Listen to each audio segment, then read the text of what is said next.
Welcome to the channel. You're Reverend Dr. J.W. Morrison, theologist, New South Wales, Australia. Let's get into it. Listen to those native Australian birds in the background. Beautiful.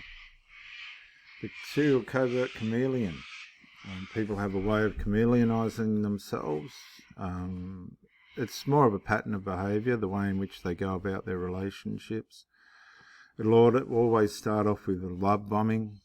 Oh boy, I knew when I saw you, you were the one.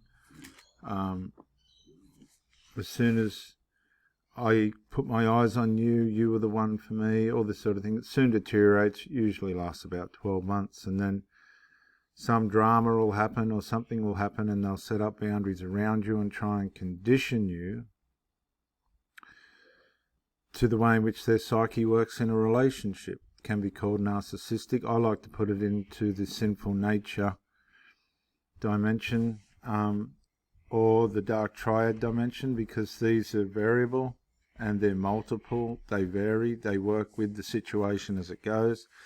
They could be paranoid 1 minute, schizoid, schizotypal, dissocial. They could be emotionally unstable. They could be a borderline impulsive type.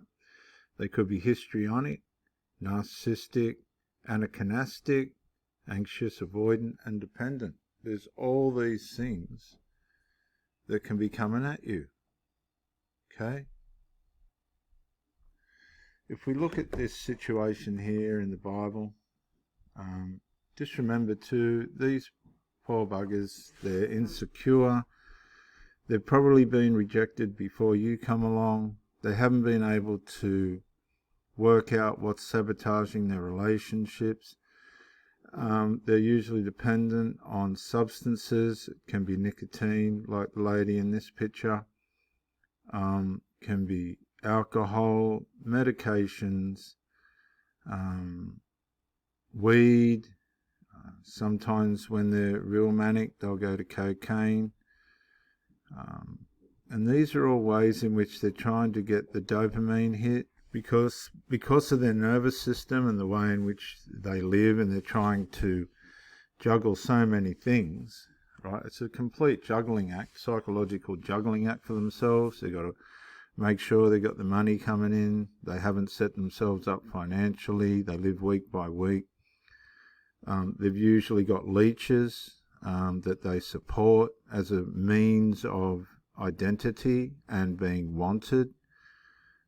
They enable people to be weak so that they can look like they're, as it were, a hero or heroine in their life, so that they're going to be depended on.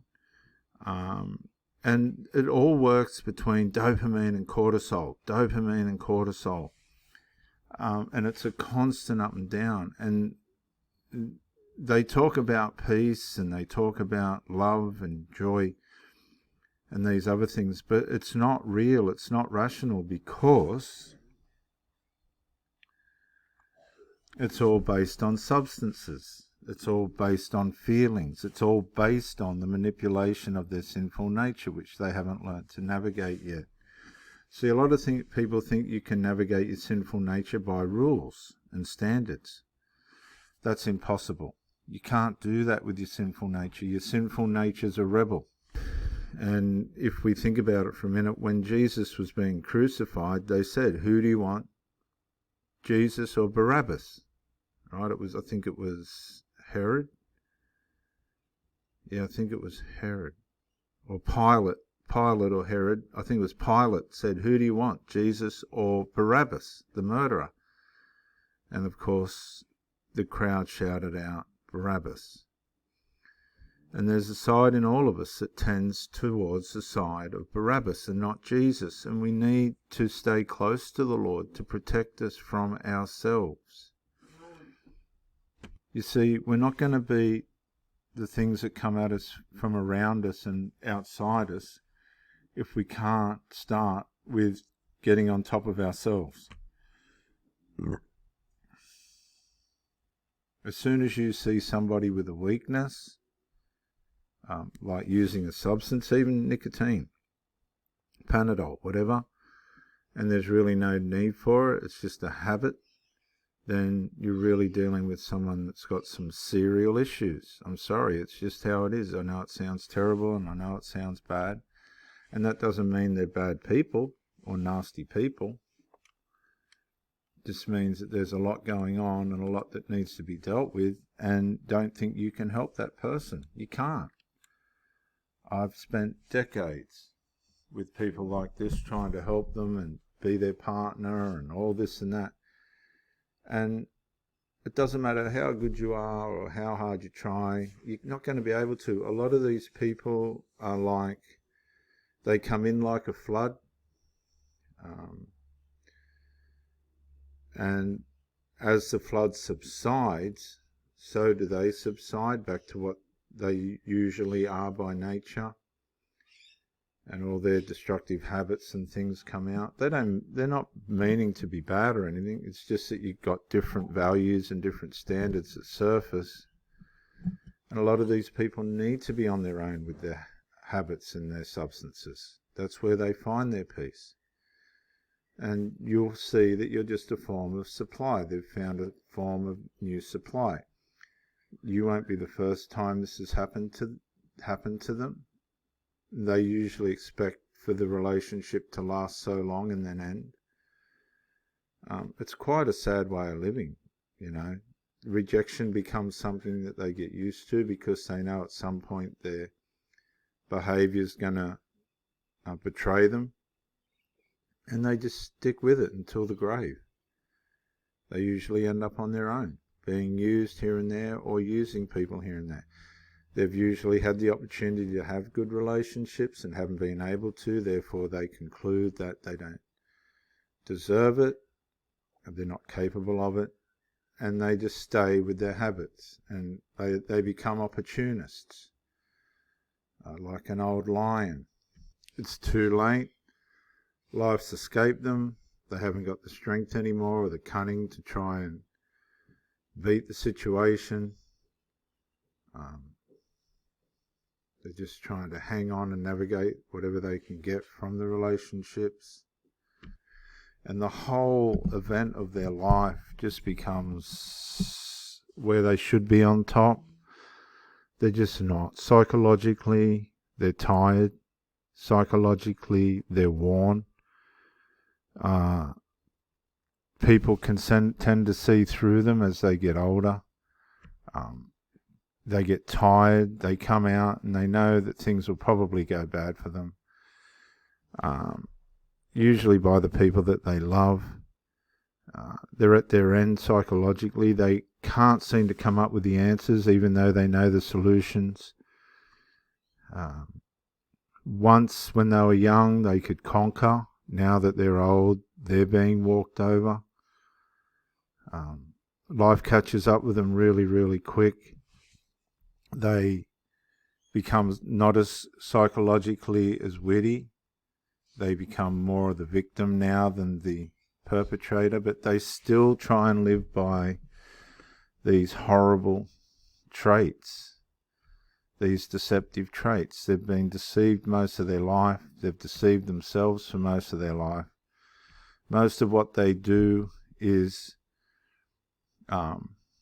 via their sinful nature, and they mean well, but it just doesn't work. It's like this lion here. Look, he's had it. He's at his end. He's old. He's tired. He's trying to hang on. And for these poor people that are never found their way out of their carnal nature, and I've known dozens and dozens of these people, they've died before their time. They're still going to work. They're not getting anywhere. They've still got their hangers on. Nobody's helping them. They've been fooled for most of their life. They've been deceived by their drugs. They've been deceived by the people around them that they thought loved them. And they get old and they keep going. They've had people come along and try and show them a different way. They're tired. They're exhausted. Nobody's there to help them. The ones that come along that tried to help them, they took for granted. They didn't trust. and therefore those people decided that it was easier not to trust them. It gets to the point where you wear out. See that?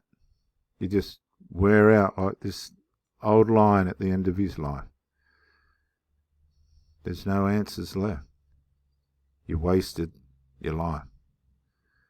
You tried all the different chameleon tactics and strategies, and they don't work. They just don't work. You end up covered in straw, the straw and dirt of life. You've been used, abused, had every opportunity to love. No. And people wake up. They wake up to it. They don't want to be abused by the sinful nature of other people. They get tired of the harm and the delusion of it all. And others start to notice, and others start to come in and go, no, you're not going to do that. No, you're not going to hurt us anymore. We don't like how you do things. Once upon a time, you could beat these people. You could eat them. You could use them and abuse them and get sex from them and company and go back to your habits and drugs and then come back again like it was a joke. But no, now you're tired. You're sick. You have no strength left. The things that you used to eat, you don't even have the strength to do that. The Bible says in Proverbs 26:15, the sluggard buries his hand in the dish. He is too lazy to bring it back to his mouth. And that's what happens to these people. They never find their way away from their sinful nature. They chameleonize themselves through life till they get too old. They get used and abused, usually by the people that they allowed to deceive them. Which are these ones? In Proverbs 30:15, the leech has 2 daughters or sons. Give, give, they cry. Give, give, they cry. And this is just the way in which life works out for them. They just get robbed. They can't bring their hand back to the bowl. Life's gotten away on them. Proverbs 30:15, the leech has 2 daughters, give and give. Or 2 sons, give and give. 2 children, it doesn't matter. The horse leech has 2 children crying, give, give. Okay? They just can't, it's never enough. And these people have allowed these loved ones of theirs to use them and abuse them. And they just can't find love because they're always split between their addictions, between their habits, and between the love that they're trying to have. And as I said, they just lay down the things that they thought, all the strategies that they tried to use as a chameleon, they thought that they could put over. Now, people are waking up to them. They're being knocked down. Their prowess is gone. They level out. Instead of, having the A-grade supply, they're down at the wreckers, down at the $2 shop, scurrying and scuffing through there. Their money's been spent on all their substances and rent. They've wasted not only their money, but their life. Never really amounted to anything. That's why it's no point sitting around worrying about what, your sinful nature person is doing. They're just going through the same old cycle. They did it before you come along. And they keep trying and trying and trying. And they keep getting hurt, and hurt. They're covered in sin. They're covered in shame. They're out of strength. They're psychologically damaged. They get any attention that they can get from wherever they can get it. They're in the $2 shop of people. They were up in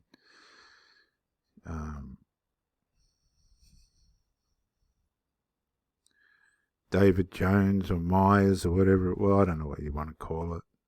Crown Plaza shopping. Now they're down at the $2 shop shopping for the people in there. They got nothing left. They're tired.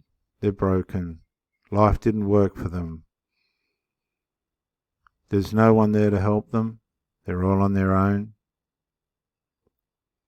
The ones that tried to help them, they pushed away, took for granted.